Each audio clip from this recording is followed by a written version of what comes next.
Hi guys, welcome back to my channel. Alam nyo ba? So guys, meron na naman tayong bagong video na i-react. Alam nyo ba guys, according kay Update PH, 10 new naval ships awaited by the Philippine Navy soon to be built in the naval shipyard. So, it means dito, i-build sa Pilipinas. If I'm not mistaken. Pero yun nga, 10 new naval ships. Wow. Ano-ano kaya mga idolo? Iba pa to sa mga sa paparating ba na dalawang corvette natin saka yung 6 na OPB natin para sa ating Philippine Navy. Siguro iba pa kasi nakagay naman dito, di ba? I-build dito sa ating naval shipyard. So ito pa no. Sana iba pa nga ito, no? Pero tara na, panoorin na natin.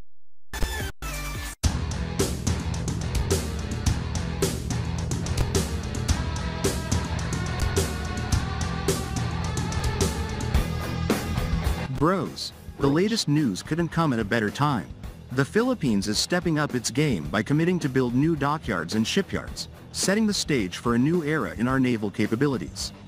Over the next 3 years, we'll be welcoming a fresh wave of modern naval vessels to bolster our defense in increasingly tense dockyard and shipyards.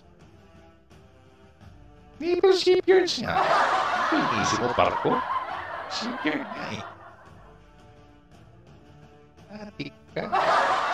Hindi ka ba sa isip mo? So, siyempre talaga kailangan natin ng bagong naval shipyard kasi dami na natin parating mga barko eh. So, saan mo naman i-repair yan, di ba? So, kailangan talaga natin ng mga naval shipyard dito sa ating bansa. Kasi the more na marami tayong asset, the more na kailangan marami tayong i-maintain. Hindi mo na naman gagamitin at gagamitin lang yan. I-maintain mo rin yan. So, saan mo i-maintain? Wala tayong mga naval shipyard dito, di ba? Kaya kailangan din natin mag-build ng naval shipyard na 10.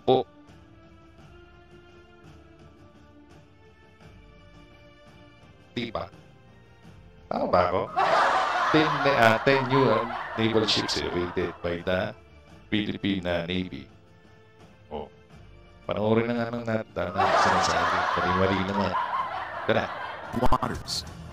Department of National Defense Secretary Gilberto Teodoro Jr. himself announced this game-changing plan last Tuesday, emphasizing just how critical it is to have the infrastructure in place to support the armed forces of the Philippines, AFP, modernization and readiness. Speaking at the Philippine Strategic Outlook 2024 Forum at Ateneo de Manila University, Secretary Teodoro pointed out a hard truth that's often overlooked. We have 10 naval vessels arriving, yet we have nowhere to dock them, so we're catching up. Okay, so yun nga yung 10 ships na darating sa atin. Eh, wala tayong mapagdating. Kailangan natin ng naval shipyard, di ba? Diba, isip-isip bin. Natutulog ka na naman. Isip mo. He admitted. He didn't mince words. This is a national priority. Imagine buying a powerful new fleet of ships, each equipped with state-of-the-art technology, only to lack the space to keep them ready and secure. Correct. It's like buying a sports car but not having a garage to protect it in. Correct. But here, we're talking about our national defense and maritime security, and the stakes couldn't be higher. With these new dockyards, we're looking at a solution that will last for generations, a move that signifies the seriousness of our commitment to a stronger, more capable Philippine Navy.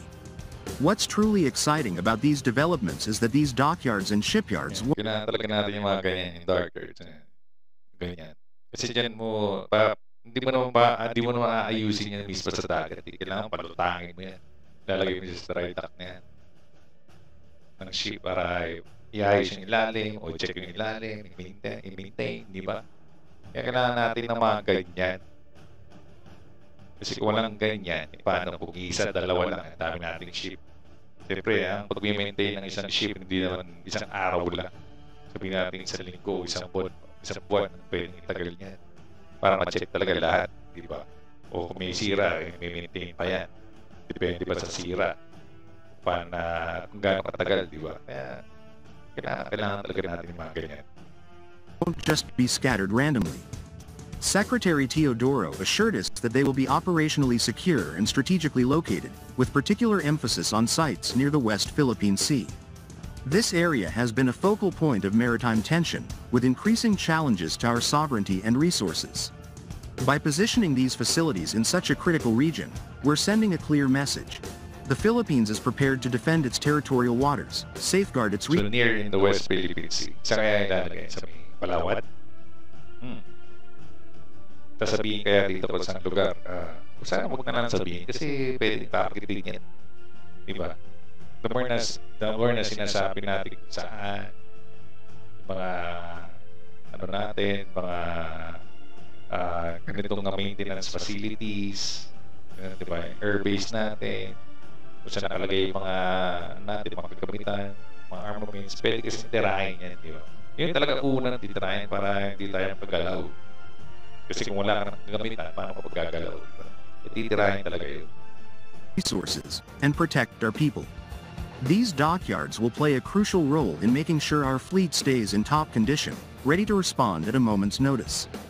This isn't just about preparing for future ships. It's also about maintaining the readiness and availability of our existing fleet. We've seen how vital it is to have ships in prime condition and properly stationed. It enables us to respond faster to issues and emergencies in areas where they're most needed. For instance, the recent incidents involving foreign intrusions in the West Philippine Sea demonstrate that without operationally available ships, our ability to react swiftly is limited. Having dedicated, strategically positioned dockyards enhances our ability to respond rapidly, meaning we can patrol our waters more effectively and assert our sovereignty in real time. Correct. These installations also reflect the modernization and capability building that we've been advocating for as part of the AFP's Horizon 3 modernization phase. They're not just buildings. They represent our country's commitment to investing in long-term defense infrastructure that will support our forces for decades. Building and maintaining these facilities will require skilled workers, engineers, and defense contractors, spurring economic growth in regions where they're built. Additionally, they will create new jobs and opportunities for local communities, building a strong foundation of national security that isn't just limited to the naval sector but expands to an entire ecosystem of Filipino expertise. This plan will also allow our Philippine Navy to focus on its vital missions rather than being constrained by logistical challenges. Imagine the impact of a more robust, ready Navy. It boosts our defense capacity, strengthens our regional partnerships, and elevates our standing in the international community. Every dockyard represents a new layer of security, a more responsive fleet, and a proactive stance on defending our territorial integrity. With the installation of these new dockyards, the Philippine Navy won't just be catching up. We're stepping forward, standing strong, and ensuring that our forces have what they need to defend the nation effectively. As Secretary Teodoro highlighted, this is the backbone of our readiness, the foundation of our strength, and a symbol of our country. Kaya talaga marami tayong lugar na pwede paglagyan ng mga barko natin. Hindi na pwede sa shoreline lang yan, di ba? Hindi pwede ka na may sarili siyang facility para dyan lahat ng mga barko. Di ba yung nakita natin sa Hawaii, di ba? Tabi-tabi yung mga naval ship nila doon yung ano nila, dockyards nila, yan. Kasi dyan nakapark yung mga ating mga naval ships, di ba? Kaya, kailangan talaga natin yan. Siyempre, the more na marami tayong naval ships, kailangan maganda rin yung ating facility para sa mga paglalagyan ng ating mga barko.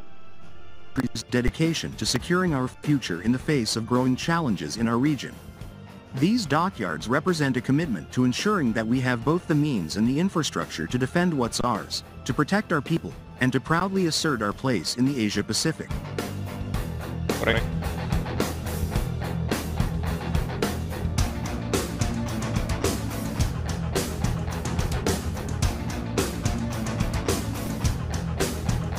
Yun, so buti na lang hindi sinabi or wala pa tayong idea kung saan ilalagay itong mga bagong dockyards ng ating naval shipyard ng ating mga bagong parating ng mga barko.